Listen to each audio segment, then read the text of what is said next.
presenting the unique and the ultimate revelation of Christ. It is the harvest of all the seeds of truth that were planted in the foregoing books of the Bible. You see, the book of Revelation is a harvest. It's a harvest of all the seeds of truth that were planted in previous books of the Bible. So it is a consummation, a completion.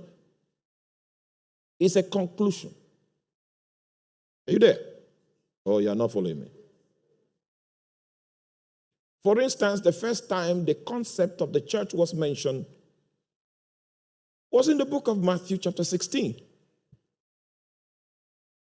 And they were moving from east to west in the nation of Israel. And for as long as the journey lasted, Jesus was mute. And the reason why Jesus was mute was because he was burdened. There was something in his heart, but he was mute about what was in his heart. When they came into the coast of Caesarea Philippi, then Jesus began to administer a questionnaire. And he said, "Who do men say that I, the Son of Man, am?" This is the same Jesus that was not concerned about how people felt about him. He was so infused, overtaken by his mission. He was so conscious of his assignment that there were opportunities he had not to fulfill his assignment, and he refused to take those opportunities. For instance, before Pilate, Jesus would have been set free. In fact, the Bible recorded that it was Pilate's intention to set Jesus free. But any time he was going to be set free, he would make a statement that would make it impossible for him to be set free. I saw there were various points where Jesus would have been freed. Various points in the presentation. And just when freedom will be granted, just before freedom will be granted him, then he now makes a strange statement that unbalances the entire system. Hey, the reason was because he knew exactly the reason why he was on ground. So my question is, what was it that motivated him to begin to administer a questionnaire? Because he wanted to know about what people felt about him. So what changed? So that's one of the scriptures I had to go to God to inquire of him. What happened here? Why is Jesus asking what people felt about him? What people were saying about him? So this was the response I got. Early that morning when Jesus communicated with his father, the father revealed to him that he has disclosed his identity to somebody. And Jesus said, "Okay, don't tell me. I'll go and find out who he is." So he came out of that prayer. He began by administering the questionnaire. Then he discovered that the answer to the question was not in the multitude. So he recalibrated the scope of the administration of his questionnaire. And he said, what? Who do you say that I am? As basic as that question was, only one person could answer it. And I want to believe that Peter did not jump to answer. Peter waited first. He was not sure. Maybe there were other people that could speak. And then there was silence. So he said, "Let me try." He said, "Thou art the Christ, the Son of the living God." That great confession of Peter revealed two things. It revealed Jesus' office and Jesus' person, who he was and the office he was designed to operate from. Are you following me? It was after that revelation came that Jesus had liberty to share the things that were locked up in his heart, the thing for which he was silent all along during the trip. He needed a trigger that will push him to speak, that will push him to unveil what was in his heart. And the trigger was that that person who received a revelation about him will need to disclose who he really is. Are you there? Because without the revelation of Jesus, the church cannot be revealed. So Jesus had to be revealed in the context of his office and his person before the revelation of the church can find expression.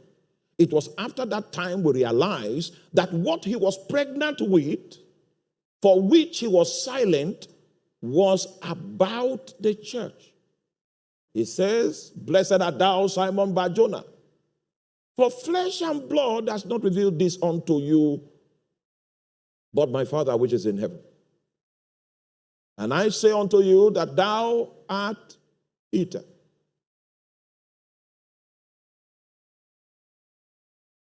And upon this rock, I will build my church." Now stay with me. In fact, Peter himself, before this time he was called Simon. It was the revelation of Jesus that gave him his own personal revelation within the framework of that which God is building. Are you there? He said, upon this rock, Peter the stone, but upon this rock. And the rock he was talking about was the revelation of Jesus. Because the duty of the church is to bear witness to Christ. The church is going to be built by the revelation of Jesus Christ. And if the church is built by the revelation of Jesus Christ, the consequence is that the gates